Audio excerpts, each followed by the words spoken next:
What's up guys, Cardog here, and today I'm here with another Gundam deck profile. Today we'll be going over the red-blue Banshee Kshatriya deck. So yeah, overall the deck is a lot of fun. We're going to go over all the pieces later, and I did play test with this quite a bit, but I think this deck might be played a little bit differently compared to what some people might play it. But yeah, let's go over the deck profile first. So for the Level 2s, we're running 4 copies of the Gym and 3 copies of the Zaku Mariner. So these are just your vanillas. Vanillas are good in this deck just because this is a rush deck. It does have a little bit of difficulty against ramp decks if they manage to ramp and you don't get your board out early enough to kill them.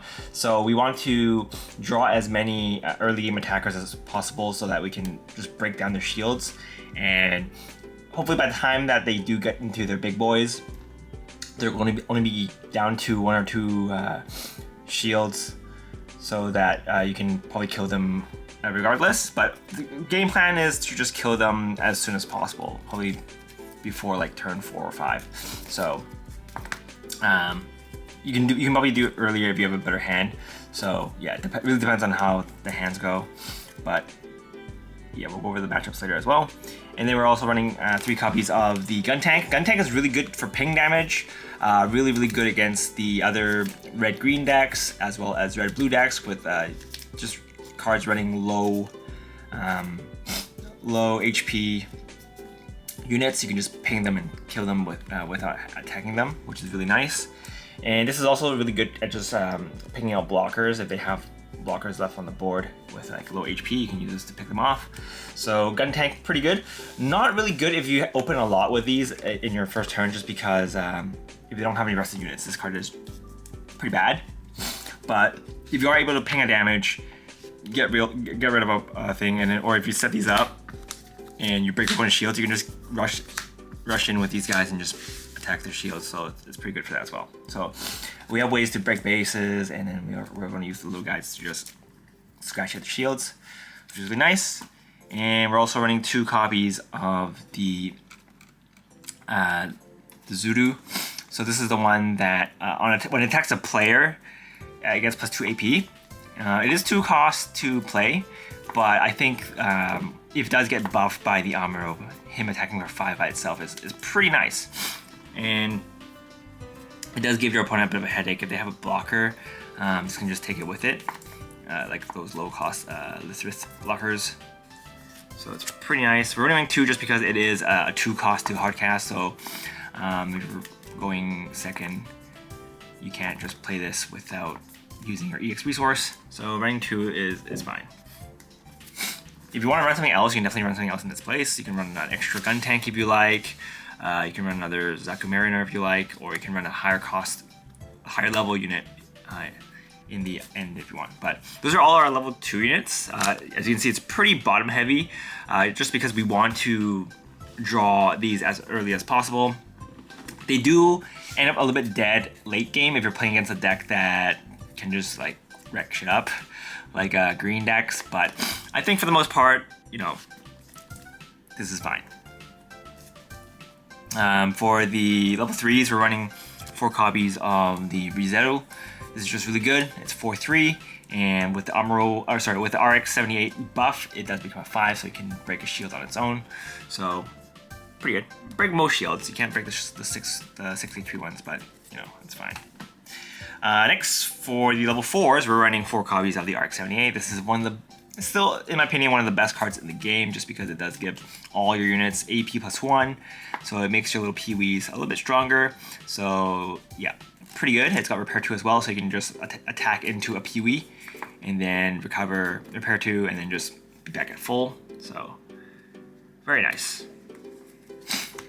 Other level 4 we're running is 3 copies of the Anksha.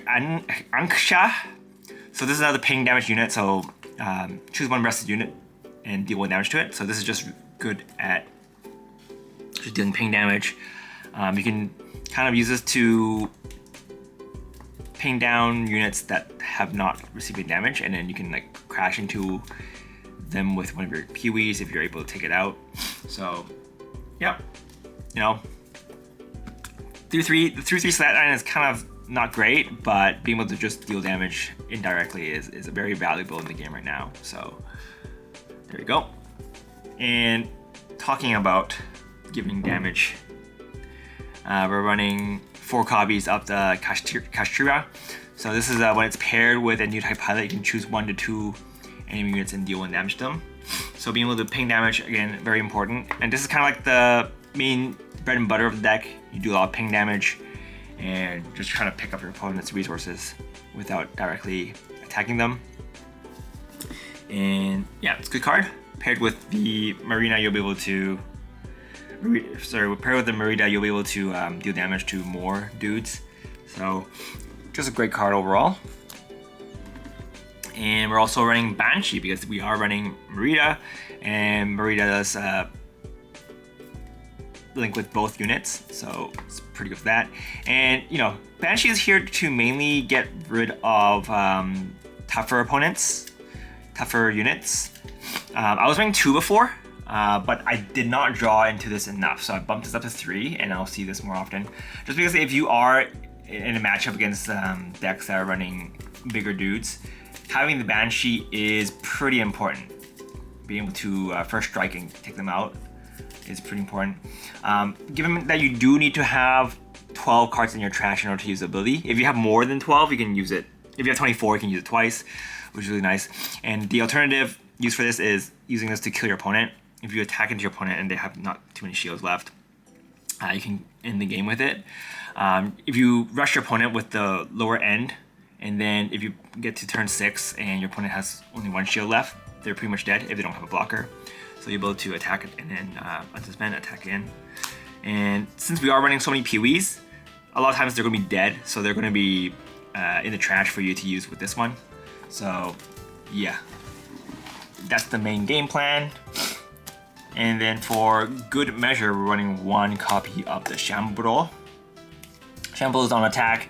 If you have 2 other rested units, 2 or more rested units, then you can deal 3 damage to 1 of your opponent's units. So this is just like a bigger dude that for you to run.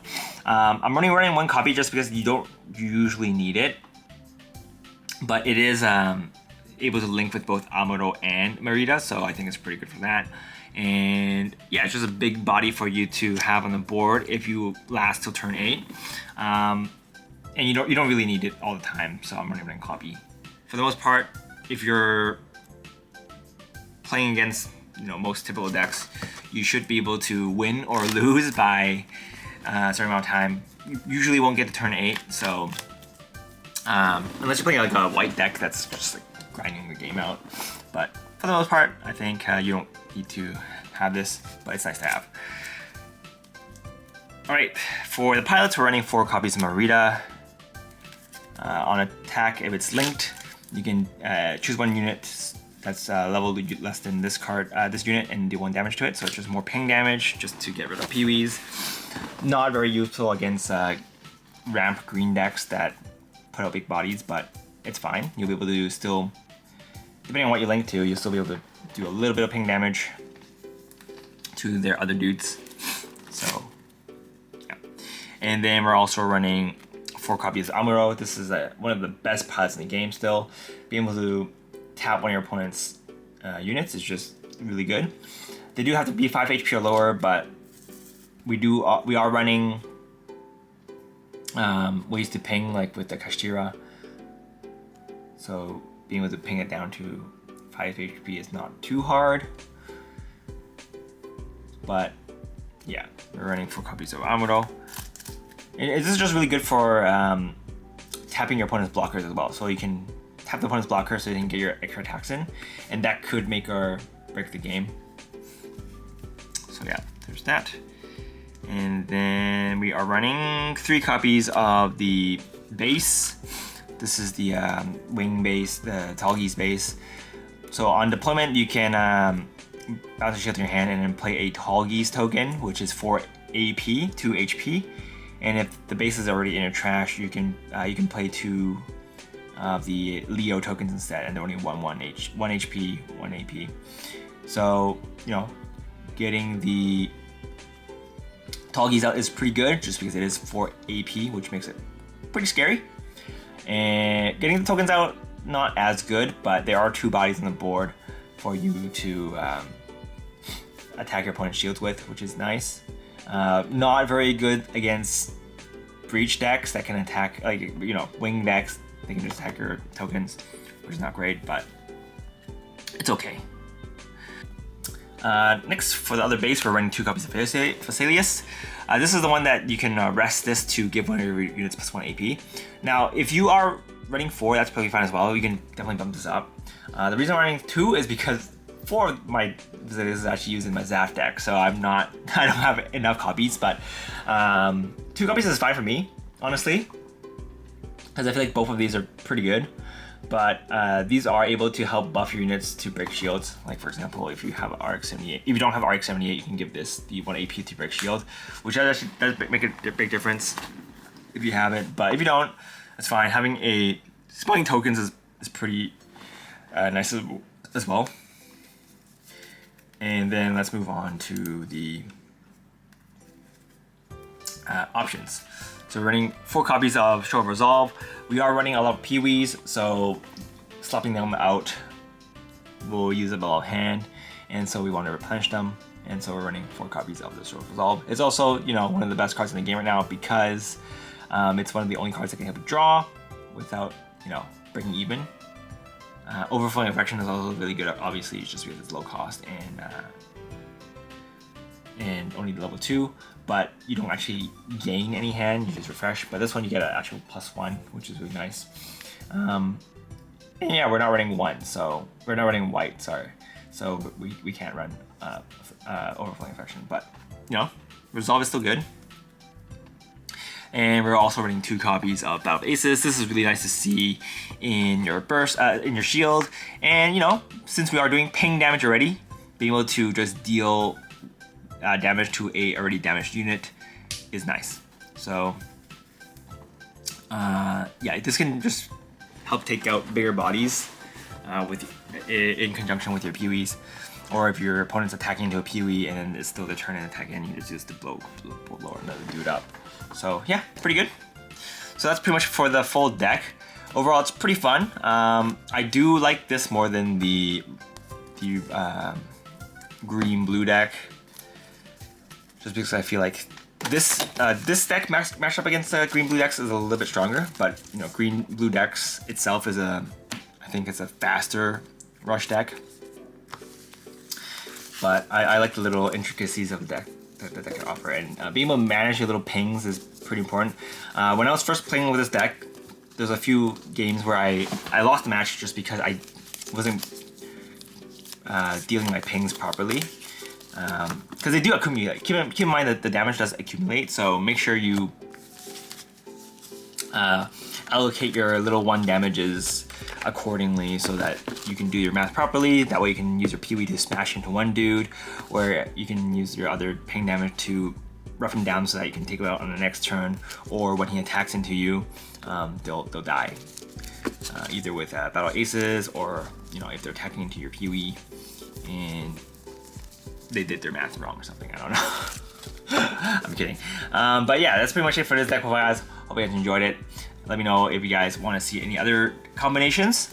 I'm also working on another blue-white deck, but using Aerial, or I might also use. I'm deciding what I want to build Aerial with right now, just because there aren't actually that many cards in the pool right now. So a lot of decks you'll see using pretty similar cores.